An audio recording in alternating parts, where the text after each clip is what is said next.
All right, what's up, you guys? We got Izzy versus Vettori 2. And, Izzy's going to be the better striker here.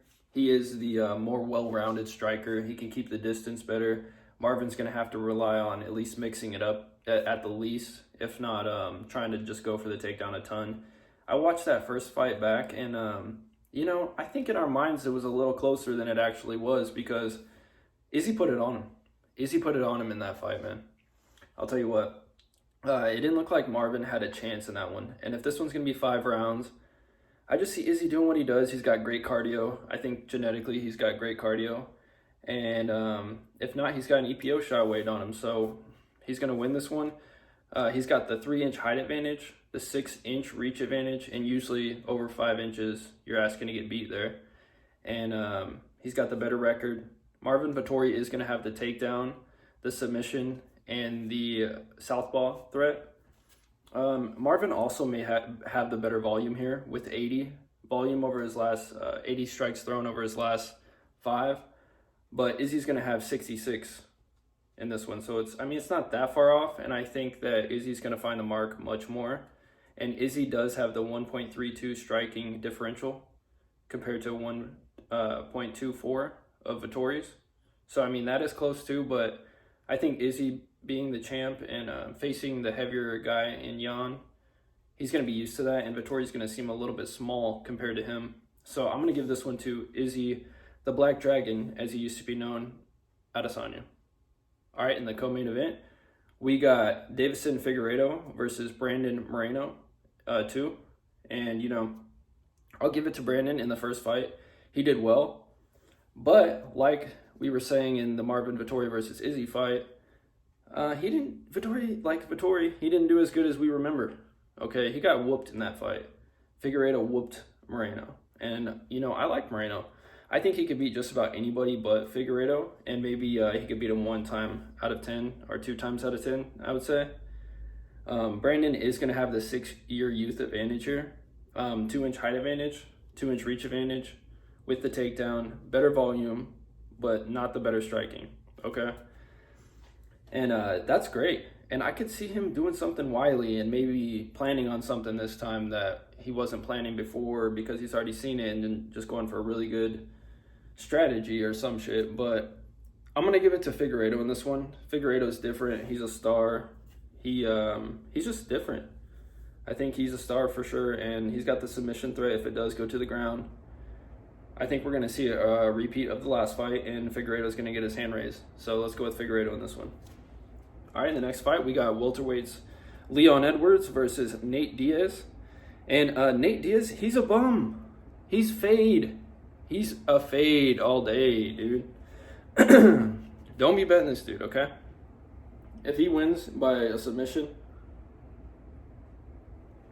I won't be that surprised. Hey, I'm not surprised, motherfuckers. It says on paper that Nate Diaz has the better volume, the better striking differential, the submission threat, 5-year youth advantage, 2-inch reach advantage. Is Nate the younger guy here? Holy shit. I hope I wrote that right. If not, ignore that. And he's got one of the best volumes in MMA, according to the numbers Nate Diaz does. And I have fun watching him fight. His brother lives not that far away from here. They're cool. Nick seems cool too. I don't know. They just seem cool, man. But as far as a premier athlete at this point in fighting, nah, I'm good. Maybe the Las Vegas Marathon triathlon, I'd pick him and his brother to place in the top 10, but that's about it. Leon Edwards, he can hit super hard. He's super fast. He's an ultimate fighter, man. He really is an ultimate fighter. Super underrated. I hope he's undervalued here. I hope with all the love with Nate gets Leon Edwards' numbers way down, and I'm going to bet the house on him. And if it is kind of reasonable, I haven't checked yet because I'm running a little late this week, but Leon is going to have the 2-inch height advantage, about half the volume and about half of the striking differential, but he is going to have the takedown. And Leon is just the better fighter, and that's about that. I'm just going to go with Leon, mostly on gut, mostly on visuals, and a fade on Nate. All right, the next fight we got welterweights Damian Maia versus Belal Muhammad.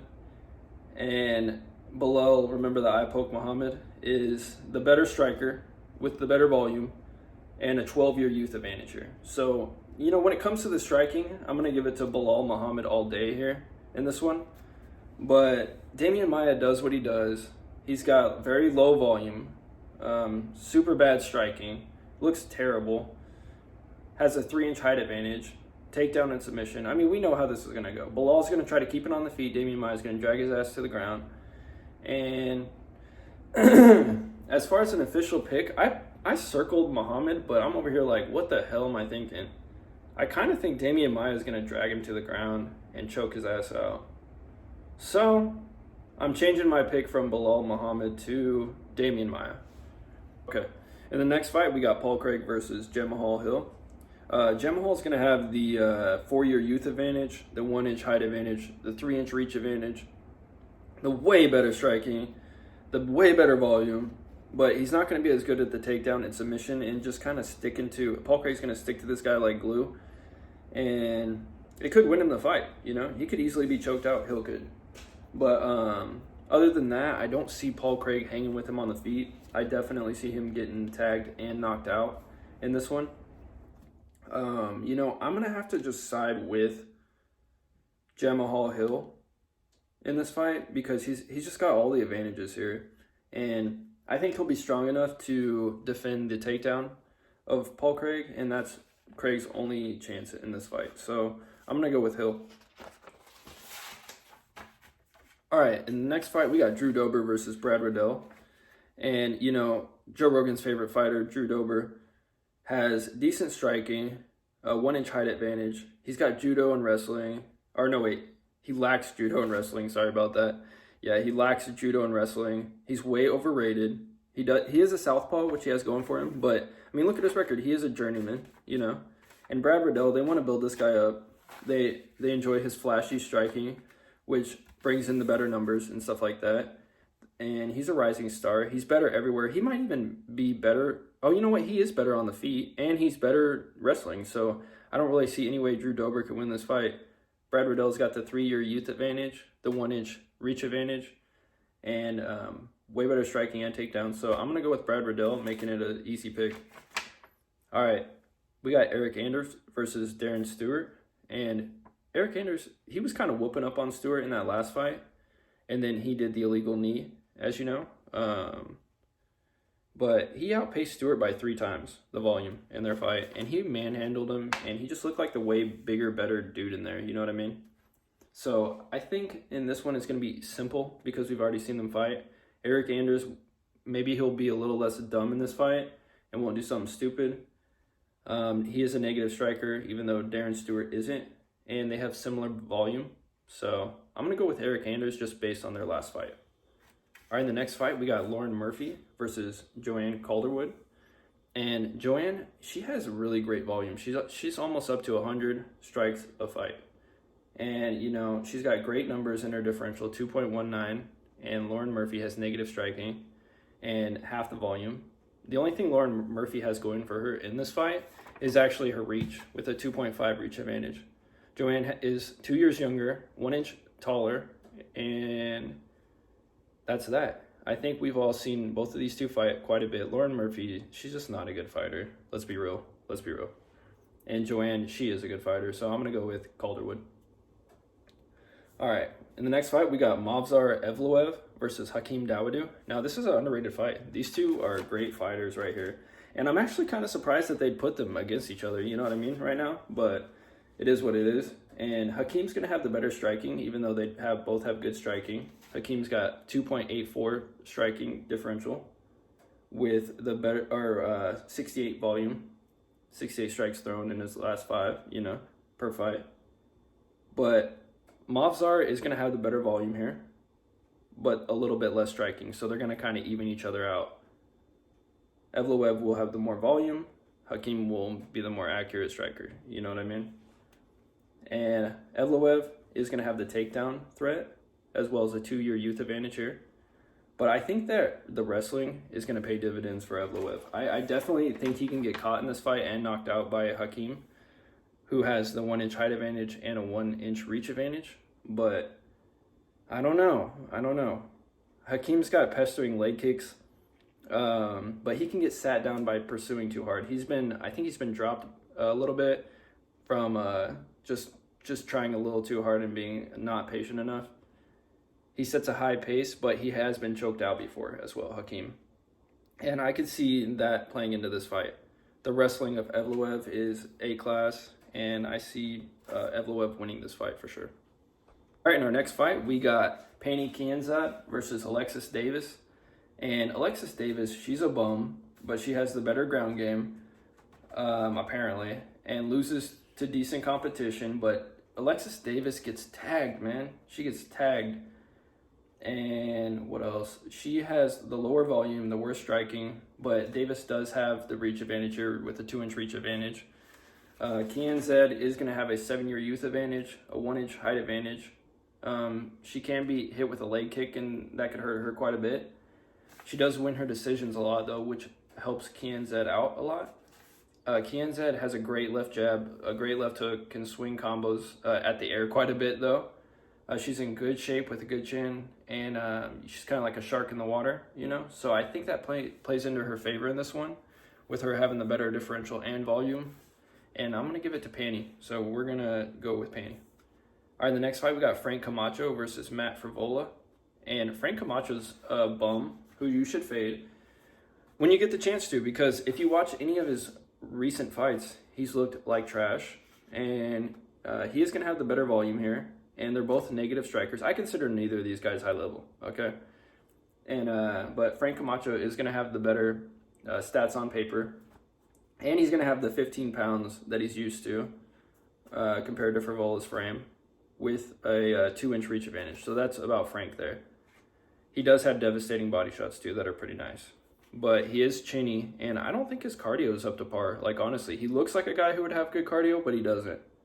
Now, Matt Fravola, he's going to have the takedown and submission threat, even though he was KO'd 3 years ago. That comes into factor, but I'm going to say that Matt Fravola, with his kicks, his takedown and submission threat, he's got a 2-year youth advantage. I think he just finds a way to get it done, and he's not as washed as Frank Camacho is at this point, and this is definitely a freight on Camacho.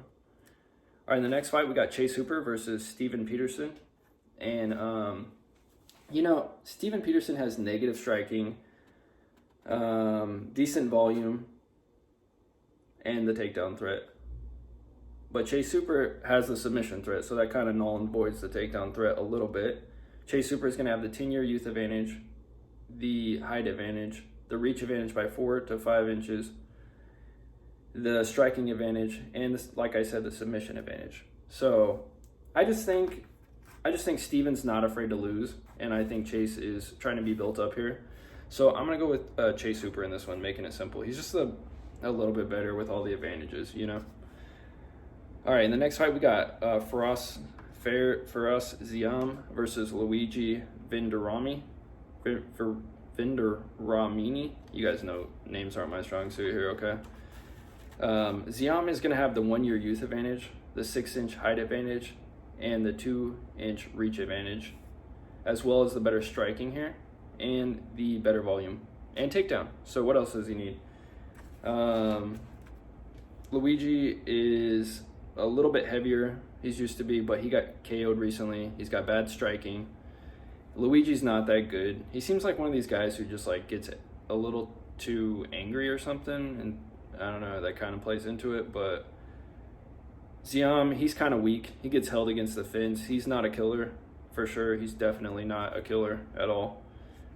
But I don't know. I think he just finds a way to stay alive and win this one out against a smaller man, especially a 6-inch height advantage. So I'm going to go with Ziam in this one, reluctantly. All right, in the final fight, we got a heavyweight clash between Carlos Felipe and Jake Collier. Now, Carlos, he was looking a little bit bummy, but he's getting better and better, and I think he's slightly taking it more serious and realizing he has a shot here.